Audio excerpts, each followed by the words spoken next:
Hello everyone, I'm Dr. Nikhil Kumar Chokum, a consultant neurosurgeon, Gautam Neurocare Kompally, and founder of Thalamus NeuroHub. Today we are going to talk an important topic, that is epilepsy. What is this epilepsy actually mean? It's an abnormal brain activity that is leading into seizures. Seizures cannot be always a jerky movements, it can be a steering look. What to do as a caregiver in a seizures patient? Do not restrain these patients. Clear the surroundings where there is a heavy objects or any sharp instruments. Do not put any cloth inside the mouth. Turn the patient to one side so that it prevents the tongue fall and protect the airway. If this seizures is continuous for more than 5 minutes or there is a repeated seizures, immediately call an emergency team. Usually the patient with seizures has a disorientation, confusion. Stay calm, talk with the patient, give time for them to recovery. If the patient experiences a first time seizures, immediately consult a neuro specialist. This type of awareness is very important for a patient and as a caregiver. Let's walk us with this journey. Thank you. Let's see this in a 3D virtual reality for more clarity. Thank you. Epilepsy మూర్ఛ అనేది పదే పదే కలిగే సీజర్లతో కూడిన నాడీ సంబంధిత పరిస్థితి. ఒకరికి మూర్ఛ రావడాన్ని చూడడం ఆందోళనకరంగా ఉంటుంది, కానీ సరైన చర్యలు తెలుసుకోవడం వారి సురక్షతను నిర్ధారించడంలో గణనీయమైన తేడాను కలిగిస్తుంది. ఈ పరిస్థితిని ప్రభావవంతంగా ఎలా నిర్వహించాలో ఈ వీడియో మీకు మార్గనిర్దేశం చేస్తుంది. మూర్ఛ దాడి అనేది ఒక రోగి ఆకస్మికంగా మరియు పదే పదే అదుపులేని కదలికలను అనుభవించే పరిస్థితి.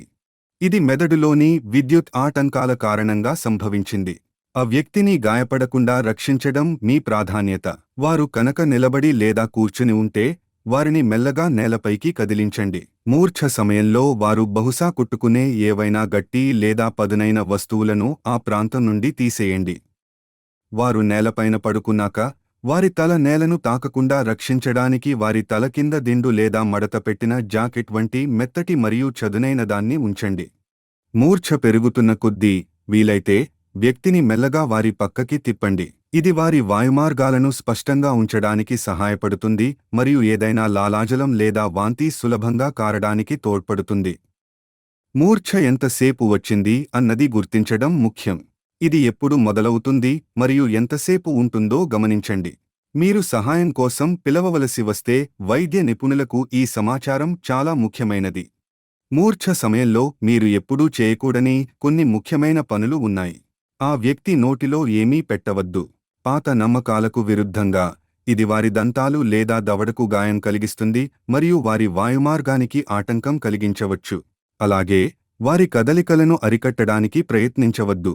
మూర్ఛను ఉన్నంతసేపు దానిని కొనసాగనివ్వండి, కాని ప్రమాదాల నుండి వారిని మెల్లగా దూరంగా ఉంచండి. వ్యక్తి పూర్తిగా కోలుకునే వరకు ఆహారం మరియు పానీయాలు ఇవ్వకండి. మూర్ఛ ఆగిపోయి వారు పూర్తి స్పృహలోకి వచ్చే వరకు ఆ వ్యక్తితో ఉండండి. తర్వాత వారికి గందరగోళంగా లేదా మగతగా అనిపించవచ్చు. ప్రశాంతంగా మాట్లాడి వారికి భరోసా ఇవ్వండి. అత్యవసర వైద్య సహాయం కోసం ఎప్పుడు పిలవాలో తెలుసుకోవడం చాలా ముఖ్యం. ఒకవేళ మూర్ఛ 5 నిమిషాల కంటే ఎక్కువసేపు ఉంటేను, వ్యక్తి మధ్యలో మేల్కొనకుండానే పదే పదే మూర్ఛలు వస్తేను, మూర్ఛ సమయంలో గాయపడితే, తరువాత శ్వాస తీసుకోవడంలో ఇబ్బంది ఉంటేను, లేదా ఇది వారి మొదటి తెలిసిన మూర్ఛ అయితే తక్షణ సహాయం తీసుకోండి. ఈ సులువైన దశలను అర్థం చేసుకోవడం ద్వారా మీరు మూర్ఛ వ్యాధితో బాధపడుతున్న వ్యక్తికి కీలకమైన మద్దతును అందించవచ్చు.